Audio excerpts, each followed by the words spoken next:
Hello friends, welcome to study master. मैं हूं आपका friend GS Rai. First time है चैनल पर, चैनल को सब्सक्राइब कर लीजिए, साथ में बेल आइकन जरूर दबाएं।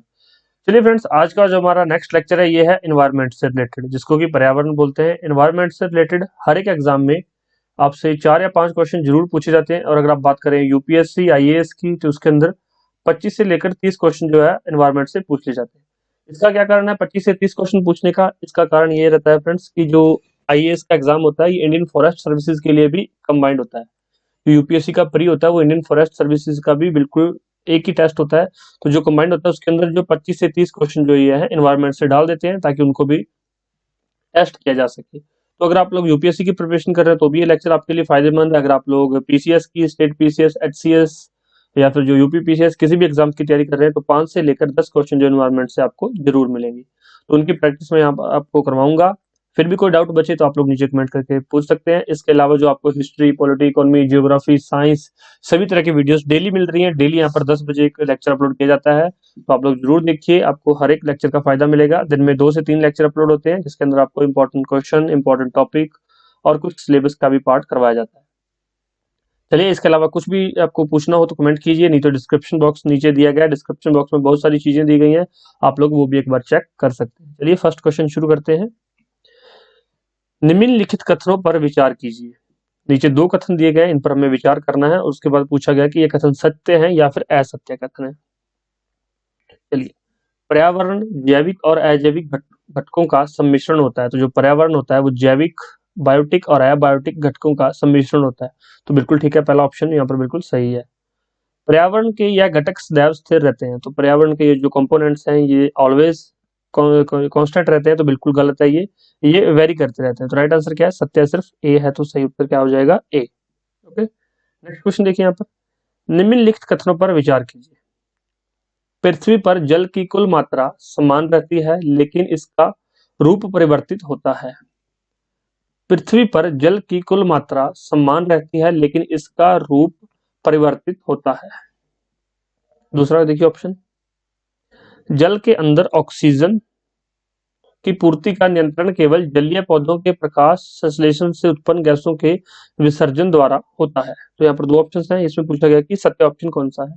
तो पृथ्वी पर जल की कुल मात्रा समान रहती है, लेकिन इसका रूप परिवर्तित होता है। राइट आंसर क्या है? ये एक, केवल एक राइट आंसर यहाँ पर इसका ए हो जाएगा। तो जब मैंने आपको एनवायरनमेंट का चैप्टर पढ़ाया था उसमें आपको मैंने सारी चीजें अच्छे से कवर करवाई थी, और हमारे स्टडी मटेरियल में भी ये सारी चीजें अच्छे से दी गई हैं एनवायरनमेंट से रिलेटेड। तो जिन्होंने पढ़ा उनको ये क्वेश्चन अच्छे से आते थे, जिनको नहीं पढ़ा तो वो जाकर अपना जो भी है आपके पास, जहां से भी आप लोग पढ़ रहे हैं वहां से पढ़ लीजिए। लेकिन फिर भी अगर किसी को हमारा स्टडी मटेरियल चाहिए हो तो वो इस नंबर पर फोन करके या व्हाट्सएप करके पता कर सकता है। पेड स्टडी मटेरियल है 9896160956 पर कॉन्टैक्ट करके आप लोग पता कर सकते हैं। निम्नलिखित कथनों पर विचार कीजिए।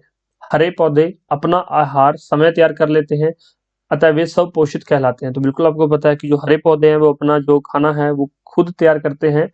इसमें क्या है? असत्य कथन पूछने हैं, असत्य कथन बताने हमें। तो ये बिल्कुल ठीक है, तो ये असत्य तो नहीं हो सकता। सभी जीव अपना आहार तैयार कर पाते हैं, इसलिए ये परपोषित के अंतर्गत ही वर्गीकृत किए हैं। सभी जीव अपना आहार नहीं तैयार कर पाते। मानव अपना आहार खुद नहीं तैयार करता, ये दूसरों पे डिपेंडेंट रहता है ऑलवेज। इस तरह से और भी बहुत सारी चीजें जो दूसरों पर ही डिपेंडेंट रहती है। तो इसमें असत्य कथन क्या है? बी। बी इसका असत्य कथन है। नेक्स्ट क्वेश्चन पर चलते हैं। निम्नलिखित युग्मों पर विचार कीजिए। तो नीचे कुछ 3 युग्म दिए गए हैं, तो इनमें से कौन से कथन सत्य हैं और कौन से असत्य हैं उनके बारे में हमें बताना है। बायोम अजैविक एवं जैविक पर्यावरण है। जो बायोम है वो जैविक और अजैविक पर्यावरण है, तो ये बिल्कुल ठीक है। अजैविक पर्यावरण के अंदर स्थल, जल एवं वायु आदि सम्मिलित है। तो जो अजैविक है, जो सांस नहीं लेती, उसके अंदर क्या है? स्थल, जल एवं वायु आदि सम्मिलित रहते हैं, तो ये भी ठीक है। और जैविक के अंदर क्या है? जैविक पर्यावरण के अंदर पादप, मनुष्य, मनुष्य द्वारा निर्मित कृत्रिम वातावरण। तो इस वजह से ये जो गलत हो गया कि मनुष्य द्वारा कृत्रिम वातावरण।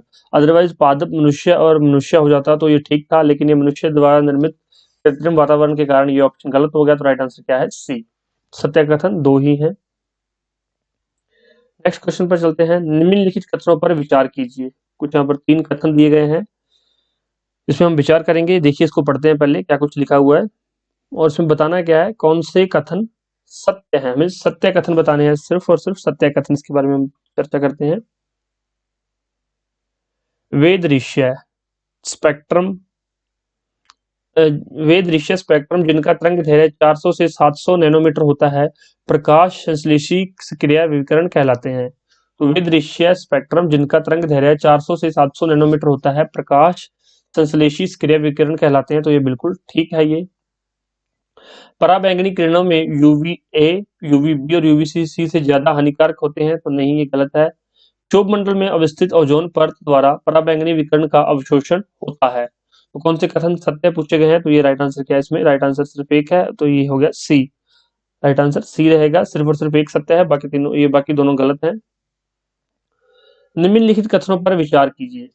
नीचे दो कथन दिए गए हैं और ऑलवेज जो है एनवायरमेंट से रिलेटेड क्वेश्चन इसी तरह से पूछे जाते हैं, थोड़े लेंथी क्वेश्चन रहते हैं, फिर भी देख लीजिए, आपको इसमें से मार्क्स जरूर गेन करने चाहिए, क्योंकि 10 क्वेश्चन अगर मान लीजिए आ गए तो 20 नंबर हैं, और 20 नंबर छोड़ के आप लोग कोई भी स्टेट पीसीएस क्लियर करना, तो ये मुश्किल के बराबर काम है। नामुमकिन तो नहीं है, लेकिन मुश्किल है। देखिए, इन कथनों पर विचार करना है। निकेत में कई तरह की प्रजातियां पाई जाती हैं, जिसको नीचे बोलते हैं निकेत, NICH इंग्लिश में नीचे बोलते हैं निकेत में कई तरह की प्रजातियां पाई जाती हैं। आवास में एक ही तरह की प्रजाति पाई जाती है। तो अब निकेश और आवात में क्या क्या फर्क है? तो निकेत में सिर्फ और सिर्फ एक तरह की प्रजाति पाई जाती है, और आवास में भी एक तरह की कई तरह की प्रजातियां पाई जाती हैं। तो ये सत्य कथन पूछे गए हैं, तो ये दोनों ही कथन उल्टे लिखे गए हैं। तो इसमें राइट आंसर क्या है? डी। न तो एक सही है और ना ही दो सही है, तो दोनों को अपोजिट लिखा गया है, इसलिए ध्यान रखना।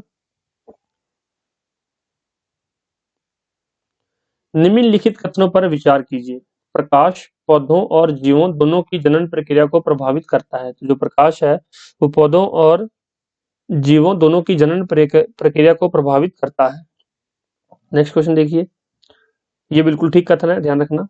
जलीय तंत्र में प्रकाश की उपस्थिति से उत्पादक और उपभोक्ता की उपस्थिति निर्धारित होती है। तो बिल्कुल ठीक है। ये कि जल के अंदर जहां पर प्रकाश उपस्थित होता है वहां पर हमें उत्पादक मिलते हैं, और जहां पर उत्पादक होता है वहीं पर उसका उपभोक्ता भी आ जाता है। तो इसलिए प्रकाश जल के कारण, जल के अंदर प्रकाश के कारण ही जो उत्पादक और उपभोक्ता की स्थिति जो है निर्धारित की जाती है। तो इसमें पूछा गया सत्य कथन, तो दोनों कथन यहाँ पर सत्य है। उपरोक्त सभी राइट आंसर डी इसका है, दोनों ही कथन सही है। तो एक और दो दोनों नहीं दिया, तो उपरोक्त सभी को ऑप्शन दिया गया डी। नेक्स्ट क्वेश्चन देखिए, पर्यावरण से अभिप्राय है। पर्यावरण से आप क्या समझते हैं? पर्यावरण से क्या अभिप्राय है? चार ऑप्शन यहाँ पर दिए गए हैं, देख लीजिए। यहाँ पर भूमि, जल, वायु, पौधे एवं पशुओं की प्राकृतिक दुनिया को इनके चारों ओर अस्तित्व में है, तो ये पर्यावरण है, बिल्कुल ठीक है। ये उन संपूर्ण दशाओं का योग जो व्यक्ति को एक समय बिंदु पर घेरे हुए होता है, तो वो भी पर्यावरण होता है। भौतिकीय, जैविकीय एवं सांस्कृतिक तत्वों की अंत क्रियात्मक व्यवस्था जो अंत संबंधित होते हैं, तो ये भी ठीक है। तो राइट आंसर क्या है? डी। तो ये तीनों ही ऑप्शन सही थे, तो पर्यावरण की तीनों ही डेफिनेशन बन सकती हैं, तीनों एक पॉइंट में दी गई हैं, ध्यान रखना। नेक्स्ट क्वेश्चन देखिए, निम्नलिखित कथनों पर विचार करना है और उपयुक्त में से कौन से कथन सत्य हैं? तो यहाँ पर सत्य कथन के बारे में बात की जा रही है। तो एक आवास में कई निकेत होते हैं, तो बिल्कुल ठीक है, हमने पहले ही बात की थी कि अपोजिट दिया गया था। तो एक आवास में कई तरह के निकेत होते हैं। आवास के द्वारा हमें किसी प्रजाति के पारिस्थितिक तंत्र में स्थान का पता चलता है, तो उसके पारिस्थितिक तंत्र के स्थान का पता नहीं चलता है। तो ध्यान रखना, किसी प्रजाति के बारे में हम आवास के अंदर पता नहीं कर सकते। इसमें जो है सत्य कथन वो कौन से हैं? तो सत्य कथन यहाँ पर सिर्फ और सिर्फ एक है, राइट आंसर है ए।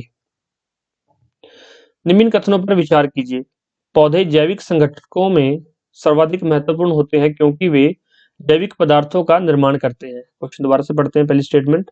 पौधे जैविक संगठकों में सर्वाधिक महत्वपूर्ण होते हैं क्योंकि वे जैविक पदार्थों का निर्माण करते हैं। तो इसमें क्या पूछा गया? सत्य कथन पूछा गया, तो ये बिल्कुल ठीक कथन है। दूसरा है, पौधे पर्यावरण के विभिन्न संगठकों में जैविक पदार्थों एवं पोषक तत्वों के गमन को संभव बनाते हैं। जो पौधे हैं वो पर्यावरण के विभिन्न संगठकों में जैविक पदार्थों एवं पोषक तत्वों के गमन को संभव बनाते हैं, तो ये भी ठीक है। तो राइट आंसर क्या है? सी। एक और दो दोनों ही यहाँ पर सत्य कथन है। नेक्स्ट क्वेश्चन पर चलते हैं।